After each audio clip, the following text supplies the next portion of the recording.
Welcome. We're going to learn today the adjustment layers that can affect photos.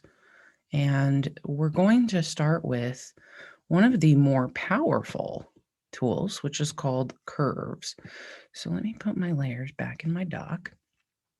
And the first thing I'm going to do is take the image that I dragged in and I'm going to rasterize it from a smart object. Now, we have done a little bit of this before, but I want to go much deeper. Now, there are a couple places that you can set up a new adjustment layer, and that is the circle that is half black, half white down here. And also, if you go up on the applications palette, under layer, you will see about a third of the way down that you have new adjustment layers. And all of the layers that are listed here with words are the same that are listed down here. So just keep that in mind. You don't need to remember both, but they're both there. So what we're going to do is we're going to select the one that says curves. So curves is, like I said, it's one of the most powerful tools that you can use to adjust the overall color and exposure of your image to a very extreme degree. So right now we are on a default preset. The colors that are being affected are all of them, red, green, and blue. And what you need to keep in mind with this little chart here is that the numbers all the way to the left are for the darker areas, and the left is for the white areas. So the left dark, the right light. And now if you move the dark areas going up, you will see the dark areas will lighten. If you take the light areas and drop it, you will see the light areas darken. So dark areas lighten by lifting up, light areas darken by going down. Now, if we pull towards the light areas, the darker areas get darker. If we pull the white area towards dark area, the white areas get more extreme. So you can see how pulling them in towards each other will increase contrast. Now there's another cool thing. What about if we wanted to mess with this a little bit further? We could take and put a point right to the center, and we can affect just those middle tones, the overall effect. Now, when in doubt, if you're not sure and you want to restart, you just do that refresh button down there and take a look. Now, with any adjustment layer, the adjustment layer affects every layer below it unless you click this little button. When you click this little button, it will only affect the layer right below the adjustment, period. Okay? So that's an important factor as you get into more and more complex images, like the collage you're doing this week, period. So there's, you know, there are all sorts of ways to go about, creating really cool collages. This is one of those ways that you can make each layer itself kind of its own collage part and piece, and then you can kind of combine them a little bit more. So I want to go a little bit deeper with this. So I want to show you right now, the overall color in this is maybe a little bit yellow. So let's just see what we can do to take that down just a little bit. And you can see how by pulling up, I'm getting overall a bit more of a balance. And I'm looking in the background, I'm also looking at me. So if I leave it where it is, it's kind of yellow, kind of funky. I could pull that yellow out by working on the blue and the lighter areas in particular. I think the darker areas, they're okay. but I could do that too. I could come up and over here, pull up further, and you can see I'm losing. And I don't know if this is losing. This is kind of cool, the effect that I have going on, but it's not realistic in the way that I was hoping for. So let's redo. Okay. So we could also, if it felt a little too green, we can drop the green just in the lighter areas. You see that? How that warmed right up. My skin warmed right up, and we can look at it, the difference. I mean, it's extreme difference just very quickly. So that is something that I think everybody could benefit from, right? This sort of fun tool. The other things to keep in mind within this is that you can actually select an area to work from. So I could say, I want this area to be affected. And I can do that. I can also select the darkmost area and make that affect and affect the lightest area.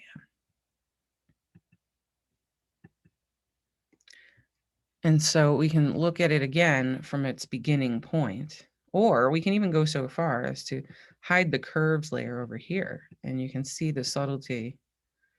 I've increased the vibration of the color a little. It's more vibrant.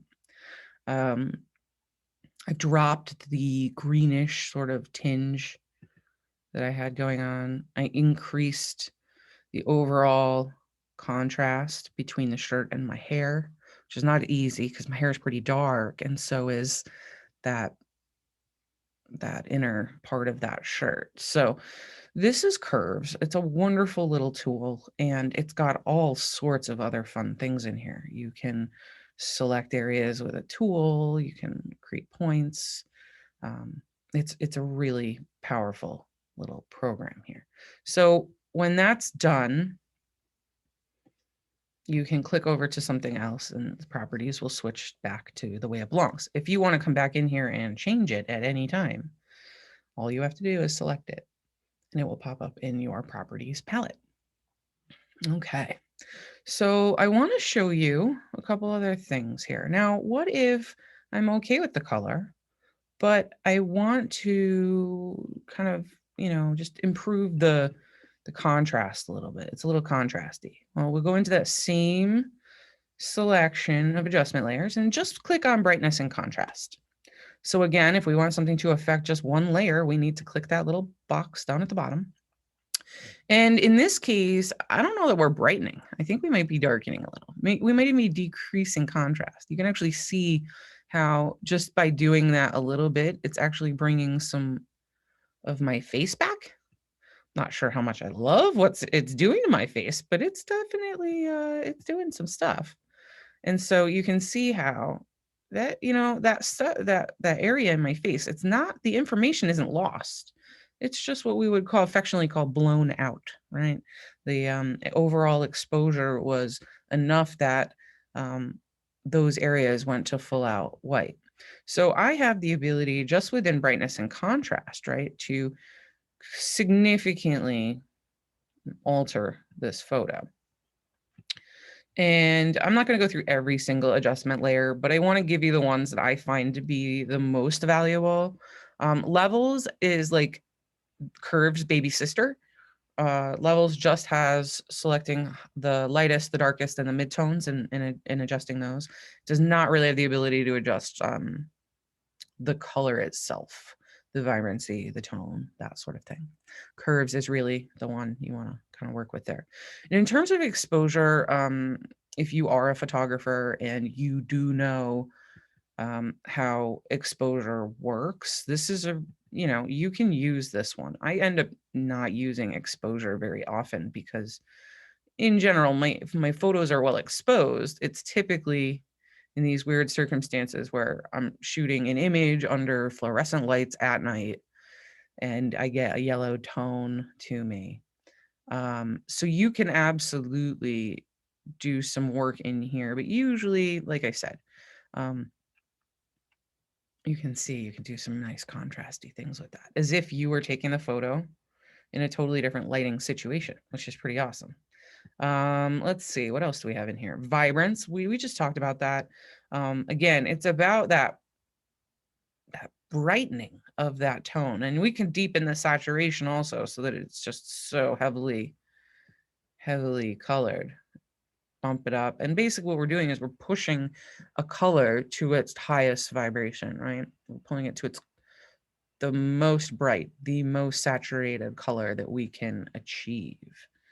So you can see right there, a little overdone, but I want to show you the extremes. Okay, let's see what else we have in here. Hue and saturation is going to do very similar things, except this is where you can actually change the color tone completely. Just by a little shift. You saw, there's purple. Hey, now it's blue. My skin is red.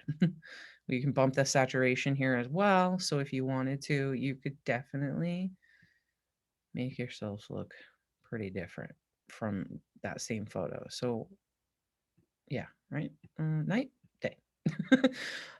So hue and saturation, you see, this one is also pretty powerful. You have control over all the aspects. Now, again, a lot of this stuff you can still do in curves.